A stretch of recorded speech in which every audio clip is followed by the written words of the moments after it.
Welcome to the Seller Roundtable e-commerce coaching and business strategies with Andy Arnott and Amy Wees.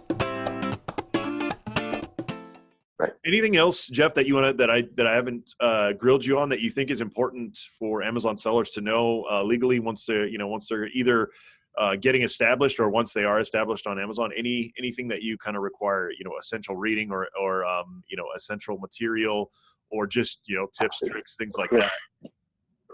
I think a lot of sellers don't look at different U.S. laws and different state laws enough. So they'll get started and they think Amazon's the Wild West. And they don't realize that, for instance, like California Prop 65, that is starting to play a bigger role on Amazon. So you need to make sure that you're selling Prop 65 compliant products.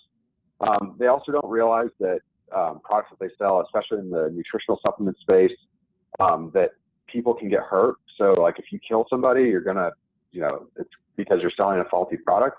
It matters, and it's going to, you'll be affected by it. So really doing your due diligence, you can't just launch a nutritional supplement just because Amazon makes it easy and you have $5,000 to put towards purchasing inventory. If you don't understand the fact that you need to be getting it tested and making sure that what's on the label matches what's in the product, because there's more and more lawyers out there that we're starting to see that, I hate to call them bottom feeders but they really are. And they're basically making their mission to sue Amazon sellers for damages because of selling either faulty products or selling products that where, for instance, especially in the nutritional space, where the supplement contents label and ingredients label doesn't match what they're selling.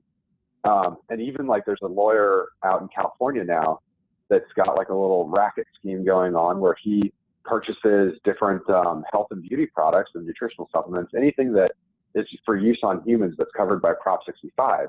And all he does is just shop Amazon Prime all day long, buying products, sending them to a lab that I would imagine he has some financial stake in. And the lab tests all the products and shows which ones don't match their labels. And then he files lawsuits on behalf of the people of the state of California because they've got like an interesting little program that allows lawyers to recover attorney's fees and damages if you file on behalf of the state.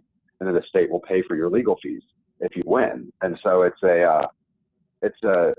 think sellers are going to start getting more and more affected by these programs. They really need to watch out because the Wild West days, they're really kind of gone. Same thing even goes with like launching products. So, don't try to manipulate rank or do these incentivized reviews because like in the Federal Trade Commission, they're watching Amazon now and they're starting to take action, and it's both against Amazon and the sellers.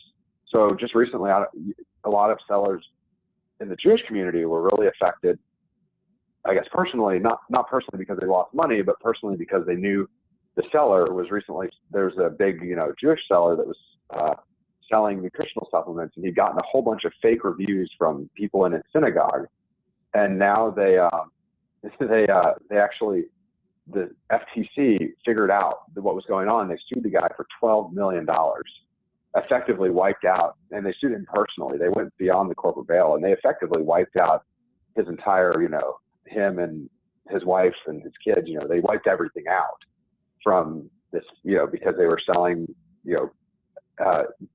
nutritional supplements, and people. I think somebody got hurt, and that's what sparked the whole thing. And they wanted to make an example of it. So, a lot of the Jewish sellers were super protective because they're like, oh, you shouldn't be publishing this article. It's not fair to smear his name. And of course my response is, well, we're just sharing information so that other people realize that this can happen to them too. So I'd say that's the biggest takeaway. Make sure you understand the laws of the country you're selling in and the states that you're selling in, because you're selling in 50 unique states that may have weird gotcha laws. So interesting. Thanks for tuning in. Join us every Tuesday at 1 p.m. Pacific Standard Time for live Q&A and bonus content after the recording at SellerRoundtable.com. Sponsored by the ultimate software tool for Amazon sales and growth, SellerSEO.com and AmazingAtHome.com.